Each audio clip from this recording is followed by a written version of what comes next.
Alright, hello fellow gamers, this is your boy Zero. Who won, who lost, Microsoft, Sony, Gamescom. Let's talk about it right here.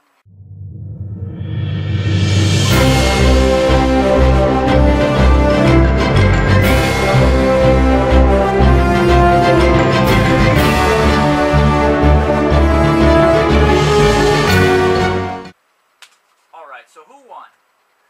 Well, it depends on what type of gamer you are. Okay? I've been gaming for 20 years. So I've been gaming ever since the 8-bit Mario Bros, you know, so I like indie games. I happen to enjoy indie games, but I also enjoy AAA titles as well. Now, the reason why I say it depends on what type of gamer you are is if you're looking at strictly graphics, then probably Microsoft. Okay? Microsoft is going to be the system that won this year's Gamescom for you. If you're just interested in graphics, Microsoft won. Yes, I will admit that. But if you're looking at pure new content, which is what Gamescom is supposed to be about, and which is what E3 is supposed to be about, not graphics, not stuff we've already seen, strictly new content, Sony wins. Hands down, Sony wins. It may not be what you want to see. It may not be, you know, Uncharted 4, which didn't get shown. It may not be a lot of these other games that everyone wanted to see. But they did have a really nice showing. Until Dawn. Until Dawn. That game was amazing. Looked amazing. Seemed like it played amazing. Media Molecule looked amazing. Even though it was announced for Vita, they actually had to move it to the PS4. Which I'm kind of disappointed about because the Vita needs help. The Vita needs a fucking life raft right now because it is drowning and drowning in a big way. But then you had Housemarque, which did Alienation, which is a brand new IP, exclusive to the PlayStation 4. You have the Tomorrow Children, which some people might get into, some people might not. You had Wild Sheep Studios creating Wild, and everyone's like, why do indies? Why do indies? Where do you think your AAA titles come from? Indie developers that get better systems and better engines, and then you have an exclusive title only for PlayStation 4. This is where PlayStation is winning the war, people. All these developers and big, you know, AAA titles and everything, they're not going to be around forever. Not only that, I'm tired of seeing sequel after sequel after sequel after sequel after sequel. This is why Sony wins. Sony had more new stuff than Microsoft had its entire show. And everyone goes, well, why did they put Bloodborne and all them at the beginning of the show? Did you really want them to talk about Bloodborne? I mean, stand up there and talk about Bloodborne? This is stuff we've already seen. So what Sony said is, what can we give them that's new? What can we tell them about that's new? Yeah, you had your multiplats there in the middle of Destiny and stuff, but Destiny has announced, you know, that there will be exclusive content only available for the PS4 from the Sony conference, which no one is talking about. No one's talking about Until Dawn. No one's talking about, everyone's talking about Rime, right? Rime looks fucking amazing.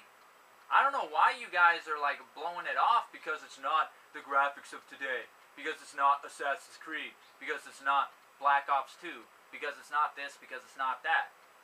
You know, everyone's like, well, I love indie games, but I like, yeah, but you gotta admit, the AAA titles have been pushed back and pushed back and pushed back and pushed back. I'd rather have a whole bunch of indie titles with variety and craziness than have all these AAA titles constantly pushed back every single time they put in a release date out. Okay?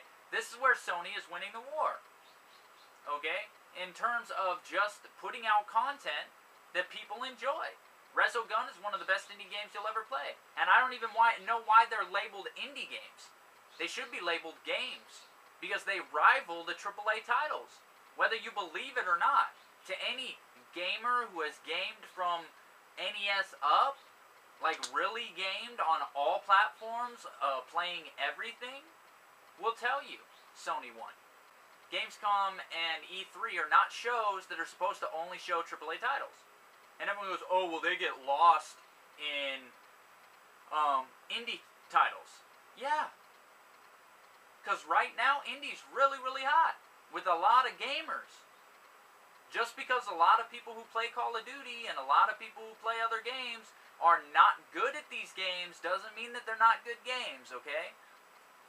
At the end of just because Twitch players are not good at platformers and shit does not mean that they're not good games. These games rival that of AAA titles. I would put Mercenary Kings up against any game that has come out already. Any game. Even Second Son. And I loved Second Son. Okay? Graphically, Second Son beats it hands down. But Mercenary Kings took an old concept, brought it back, upgraded the graphics on it, and it looked beautiful. I mean, it looked beautiful. It looked like a new age side-scroller. It really did. And that's what people aren't realizing. Indie titles are what the creator wants to create. That is it. Okay? If that's his vision, then that's his vision. Not everybody thinks in 3D. But that doesn't mean that Trine 2 was any less good. Just something to think about. I'm telling you, Sony won hands down with new content. Go back and watch both press conferences. Okay? Both press conferences, and tell me that Microsoft had more new content than Sony. Tell me that. Gamescom and E3 are for new content. Not rehashed stuff that they showed at E3, which is basically all Microsoft did. So anyway, if you agree with me, if you disagree with me, let me know. Like, subscribe, rate. At the end of the day, this is my opinion. I think Sony won hands down. Just because of all the new content they showed. They added 6 new exclusive titles to their already growing list of exclusive titles. They might not be AAA titles, all of them, but, you know, indie titles are just as good at games as any AAA title. And Mercenary Kings I got 60 hours out of. Name a AAA title you got 60 hours out of before. Alright? So, anyway, those are my thoughts. Let me know what you think. And I'll see you guys on the next Kickshaw angle.